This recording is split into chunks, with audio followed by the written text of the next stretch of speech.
first season. And so I got a little crazy. So this is a pretty big, cozy book haul. But also, I've already read some of the books, actually just one. And one I started, so I'm gonna talk about that. And I have an audiobook I want to talk about, but it's mainly just books that I bought and that I'm going to read. And then maybe I'll make another video on how I like the books, if I can recommend them. Like, I kind of want to make it a monthly thing on this channel, like what I read in August, what I read in October, whatever, you know? So let me know if you're interested in that. I definitely think that could be cool. So without further ado, let's just get straight into it. So the first book. Oh, I'm also gonna tap on the books, so there's gonna be some book tapping because I got some nails done.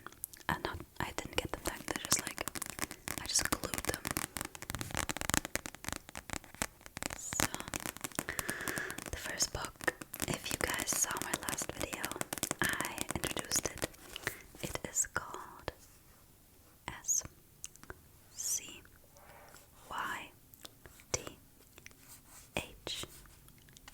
Scythe. And I was surprised by how good this book is. This was the first book that I read ever since the last 3 books I read in my last video when I told you guys. And I was kind of trying to get out of a reading slump, and I didn't know if this was the best book to do so, but oh my gosh, let me just tell you, this book is awesome. This book is really good. So basically, I don't want to give too much away, but basically in this book, it's a dystopian book, so it takes place in the future, and I love dystopian books. And this book, there's a world where basically you cannot die. You can't die naturally, and you can also not die if, like, let's say you jumped off a building, because humans in this story have evolved to a point where they can just, for example, when you age, you can just turn the corner. It's called turn the corner, and then you can just be young again. And if you have, for example, even if you did die, they would be able to revive you within 2 days. But obviously the Earth isn't made for this huge of a population. So basically in this society, there's these people called Scythes. And these Scythes are basically, their job is to glean, aka kill people, to keep the world's population in check, because otherwise it would be it would just get too crazy. But the chance of a Scythe cleaning you is very low, so it's lower than now with natural death and stuff. And so it follows these 2 characters that become Scythe apprentices, and they see all the good and the bad. And it's like a whole I can't really describe it, but it's like a whole empire. And basically there's a lot of corruption going on, and there's a lot of stuff that just isn't right. And I don't know, I don't want to give too much away, but I'm just saying, if you like dystopian books, if you liked The Hunger Games, if you liked what's that one movie called? Oh my gosh, I forgot. It was with that one actress with the freckles. What's it called? Oh my gosh, I forgot. But it's about basically these people in those different categories and everything. I don't know, but if you like dystopian books, this is for you. And I thought this was gonna be very brutal, but it actually wasn't.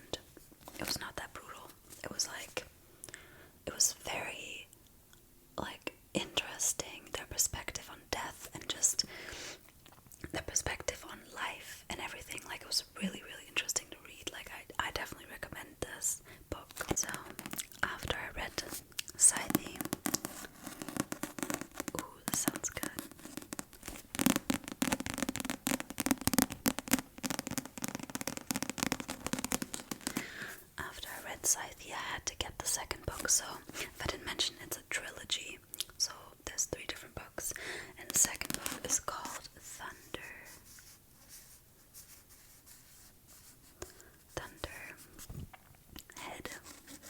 So the Thunderhead in the story is basically like an evolved internet that sees everything and knows everything, and it has a conscience, and it becomes more important for the story later on. I cannot tell you anything more about this book because obviously that would spoil the first book. But I just wanted to quickly mention that I got the second part, and I'm gonna read the second part and give you my review on it if I liked it. Okay.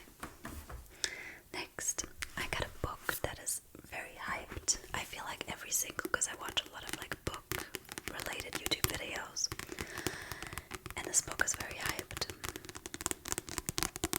and it's called We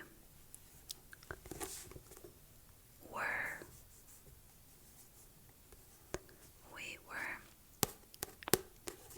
Liars.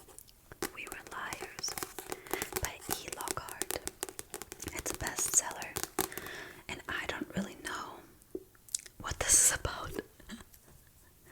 You might think like, Michelle, you're crazy, but it was so hyped, and I thought, okay, why not give this a try? It sounds interesting from what I know about it.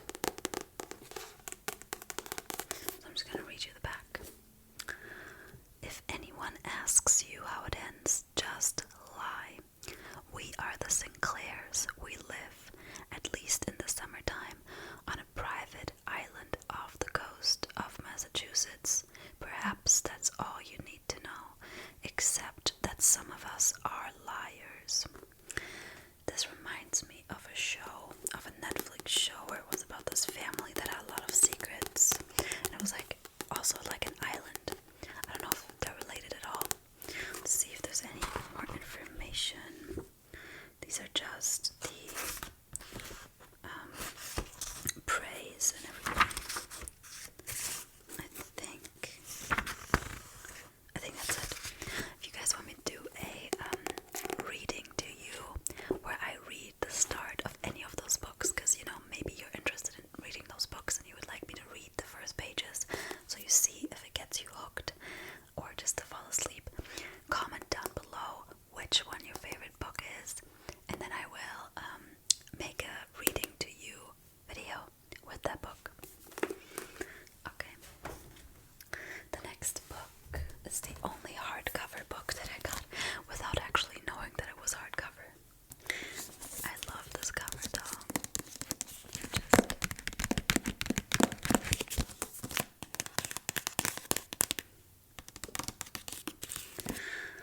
It is called the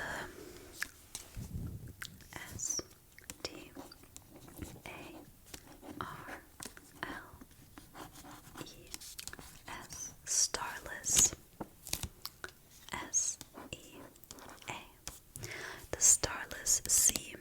And again, I've really no idea what this is about because I know that this is a magical realism book, which I don't think I've read before, but it sounded very interesting. So the author is Erin Morgenstern, and maybe you know the book that she wrote, The Night Circus. I feel like I've seen that movie, if that's the same one, but I haven't read the book. And it's just very praised. Let me see if I can find. Okay, here's a little explanation. Actually, it's a pretty big explanation, but I'm just gonna read it to you anyway. Okay, far beneath the surface of the earth, upon the shores of the starless sea, there's a labyrinth collection of tunnels and rooms filled with stories. The entryways that lead to the sanctuary are often hidden, sometimes on forest floors, sometimes on private homes, sometimes in plain sight, but those who will seek find. The doors have been waiting for them. Zachary Ezra Rollins is searching for his door, though he does not know. He follows a silent siren song, an inexplicable certainty that he is meant for another place, when he discovers a mysterious books in the stacks of his campus library. He begins to read and is entranced by tales of lovelorn prisoners, lost cities, and nameless acolytes.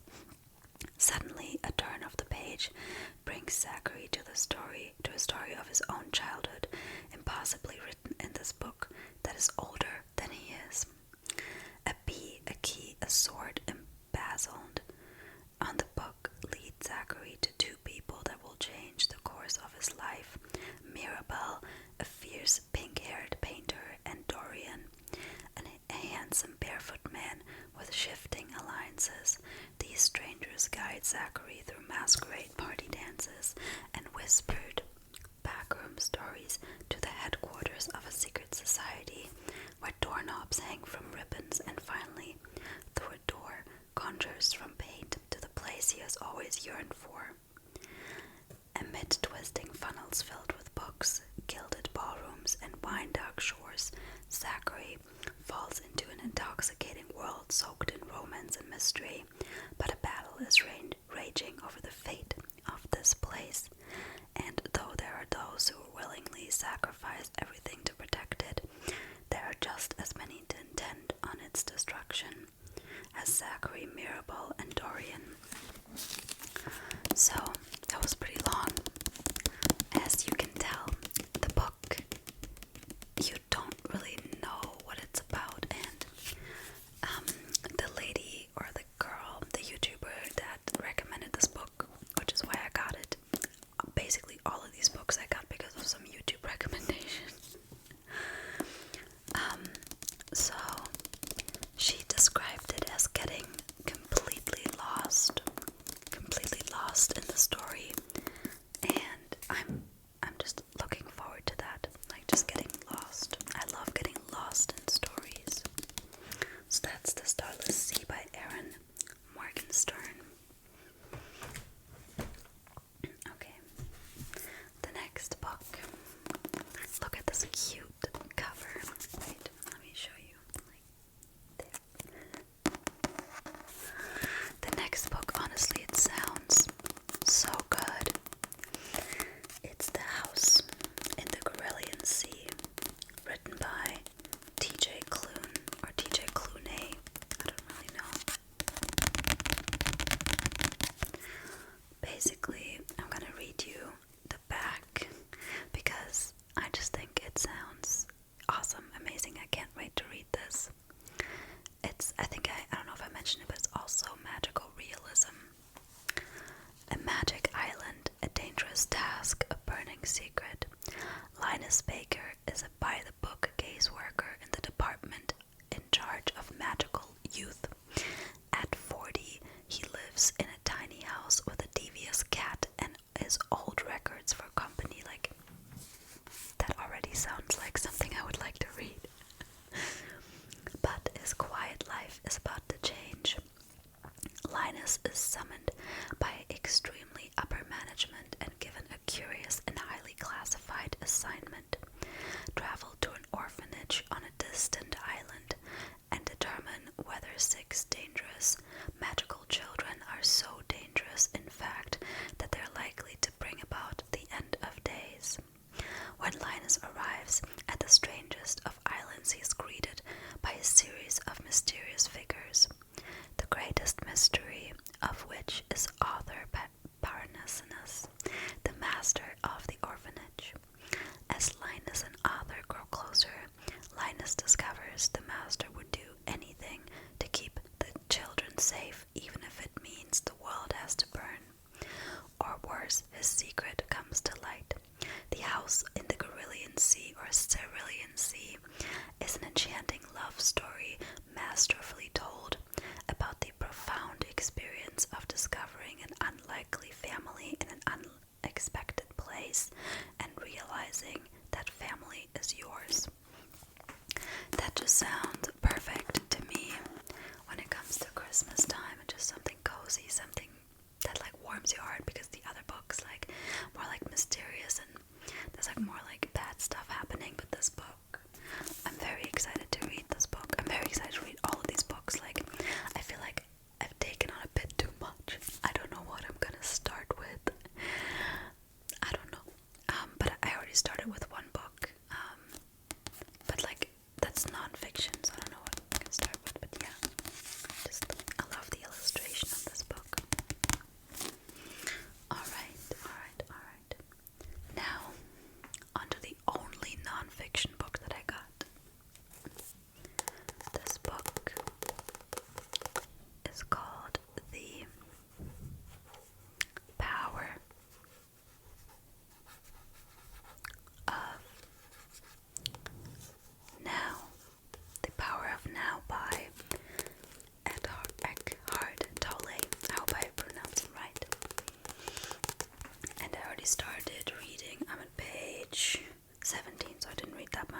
something different because I usually only read fiction. And it's basically about, I mean, like I said, I don't know really, but from what I read, it's like a spiritual guide.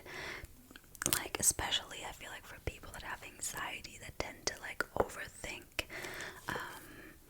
It's a guide to kind of like not let your mind run you, like not let your mind have so much power over you, and to simply just be. I can't really explain it. Let's read this. Okay.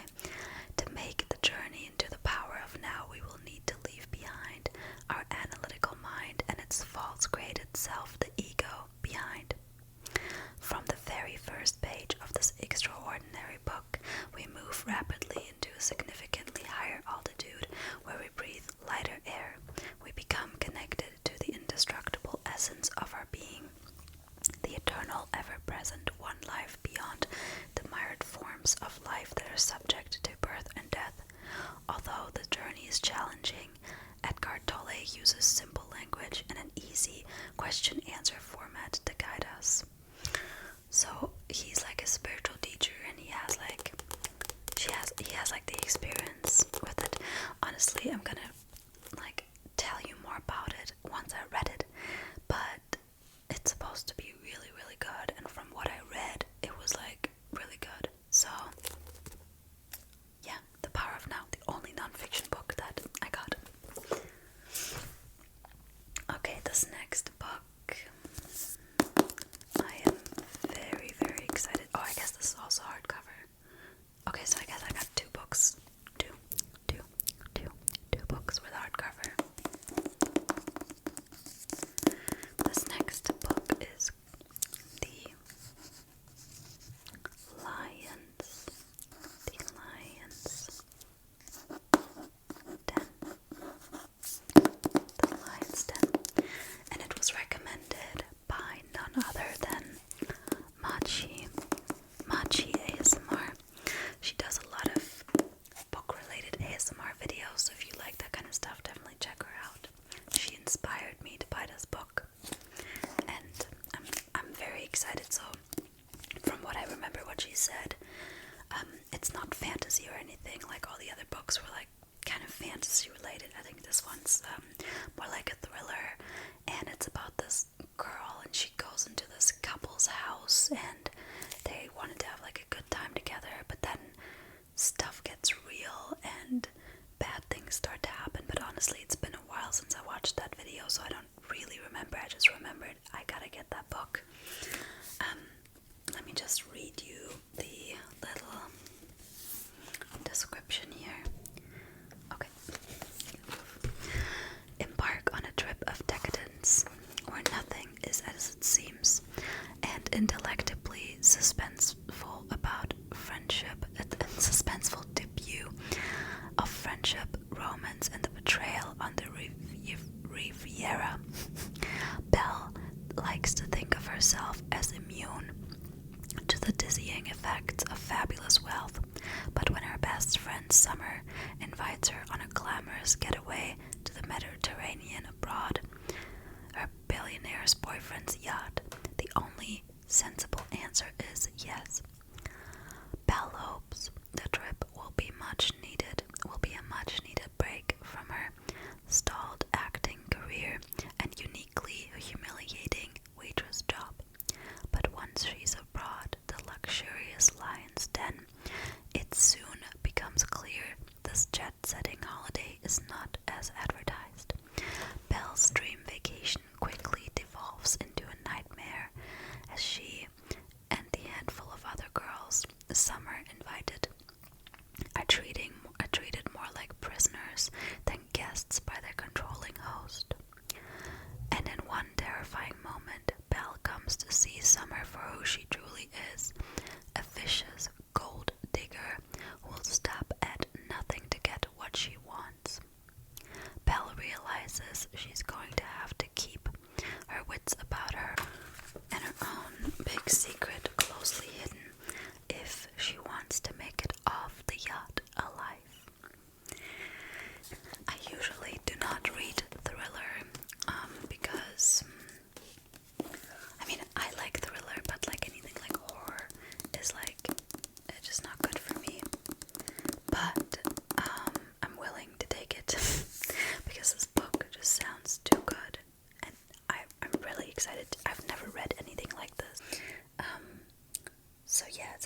Irresistibly Wicked, and this one. So the last 3 books I showed you, or 4 books, were all not part of like a trilogy or something, which I usually like to read books that are like a series, but I'm kind of excited just to have these books, just read these books on them by themselves, you know?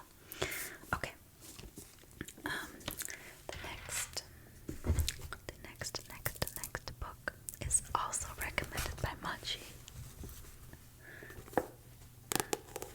And it is called The Girls by Emma Cline.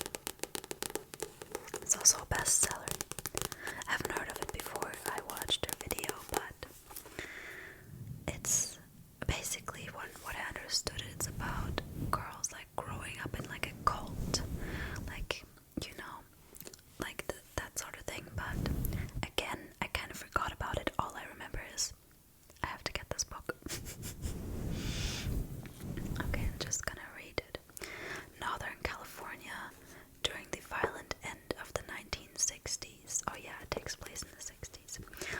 At the start of the summer, teenager Evie Boyd sees a group of girls in the park and immediately is struck by their freedom, their careless dress, their dangerous aura of abandon. Soon, Evie is enthralled to Suzanne, a mesmerizing older girl, and drawn into the circle of a soon-to-be infamous cult, and the man who is its charismatic leader. Okay, so I guess it's not about growing up in a cult, it's about sliding into a cult. Where did I leave off?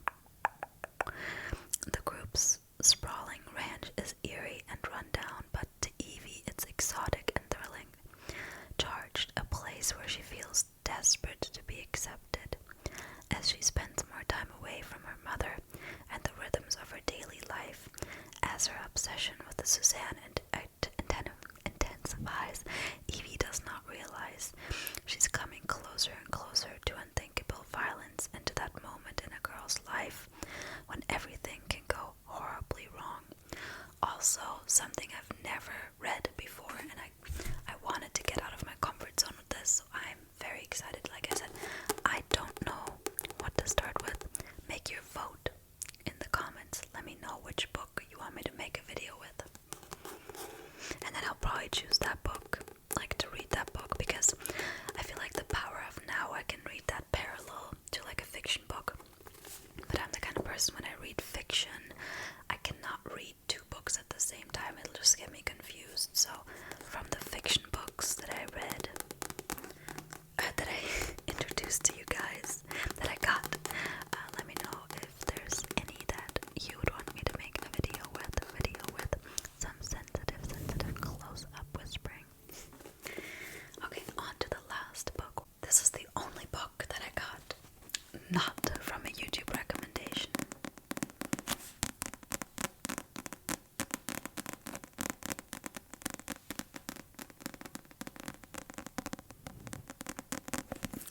And this book is called Siege and Storm. Siege and Storm. So, I don't know if you guys have watched Shadow and Bone on Netflix. If not, you need to go and do that right now. The show, I know some people don't like it, but like honestly, it blew me away. I loved it so much. It was so good. I can't even really describe it.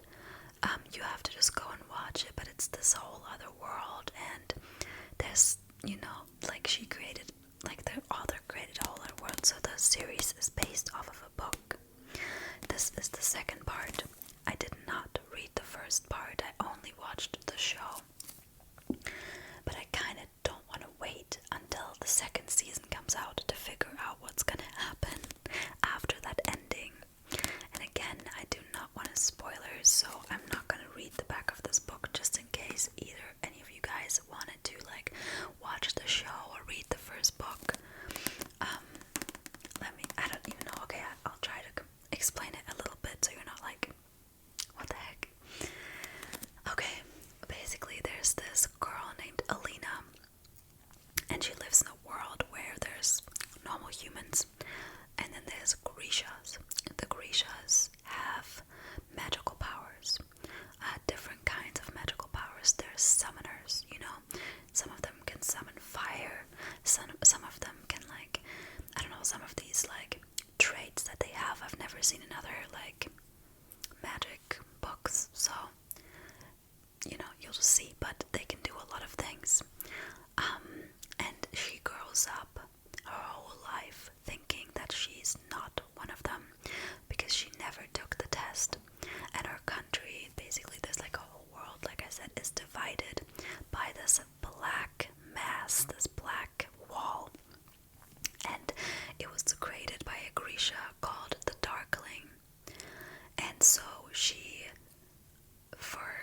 circumstance that happens with her best friend. So she has a best friend, he's very important in the story.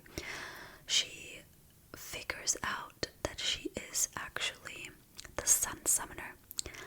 And the Sun Summoner, they've looked for the Sun Summoner for years, and it's supposed to be a legend.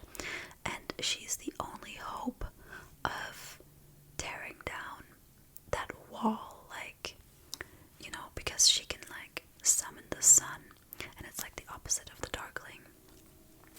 And there's this general, and he's also a Darkling, and he like tries to help her with her powers and everything. And it's, if you like love triangles, if you like fantasy, if you like worlds that, you know, an author can just create. This is what I love about books, that the author can literally create a world in their mind and bring it to life. So if you like that kind of stuff, definitely go watch Shadow and Bone, or, you know, read the book. I'm very excited to read this. It's probably not gonna be the first book that I'll pick up, unless you guys want me to, but it would contain spoilers. But yeah, I'm definitely want to read this winter. Very excited for this book. Okay, you guys, that's it. There's one more audiobook that I wanted to talk to you about, and I haven't finished it completely yet, and I will let you know my opinion on it once I finished it completely. But I'm sure you guys, if you are into books and that kind of stuff, you've heard of The Invisible Life of Addie LaRue. The Invisible Life of Addie LaRue. I think that's how you pronounce it. And there's a lot of controversy because some people love it and some people don't like it that much. So I was like, I'm gonna get my own view on this. But I started listening to the audiobooks. I thought, okay, might as well just finish it with the audiobook because I love audiobooks too.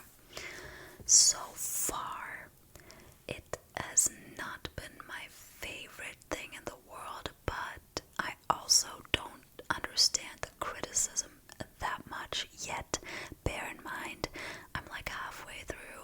I'm not all the way through, like halfway. So far what I can say, I do like it. I do enjoy listening to it, but it's not the most captivating story I've ever heard. So I would probably, out of 5, give it a 3.5. But again, my opinion on this could change. Basically, The Invisible Life of Addie LaRue, if you've never heard of it, if you've been living on the moon. Just kidding. I only know this because I watch a lot of book YouTube stuff.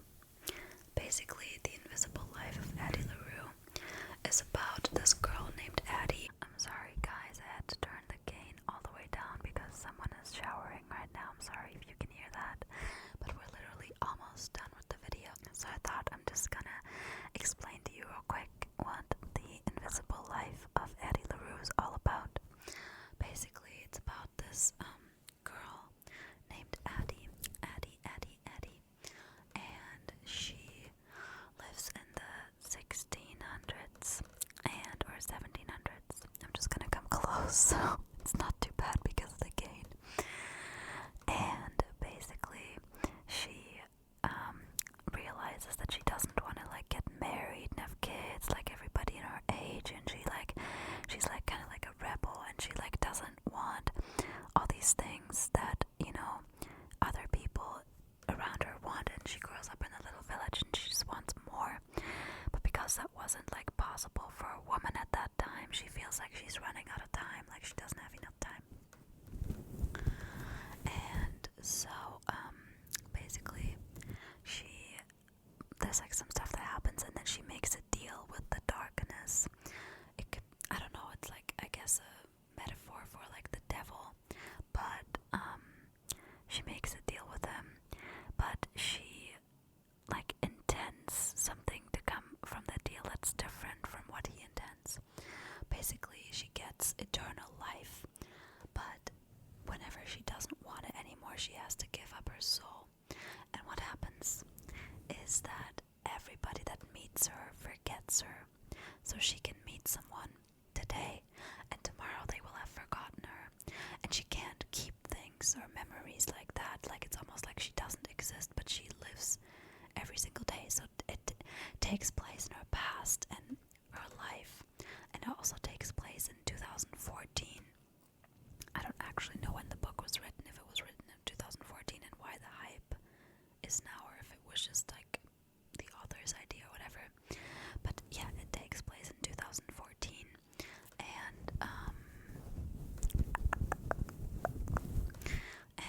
so they basically, it's basically just her life and all the circumstances that led to that point, and it's about love. Like she meets this guy named Henry, and he can remember her, but apparently, and I haven't really gotten to that point yet, there's also a love story with the darkness, so it's also a love triangle situation. It's time traveling. There's a lot of like poetry and art in this book, but it's mainly about her and her life. And like I said, so far I like it. It doesn't blow my mind, but I like it. But we'll see what'll happen, and maybe I'll understand why some people don't like it as much. Apparently it has a good ending, so we will just see, and I will give you an update on that in my next book video if I've finished it by then. Okay, that's it for today's video.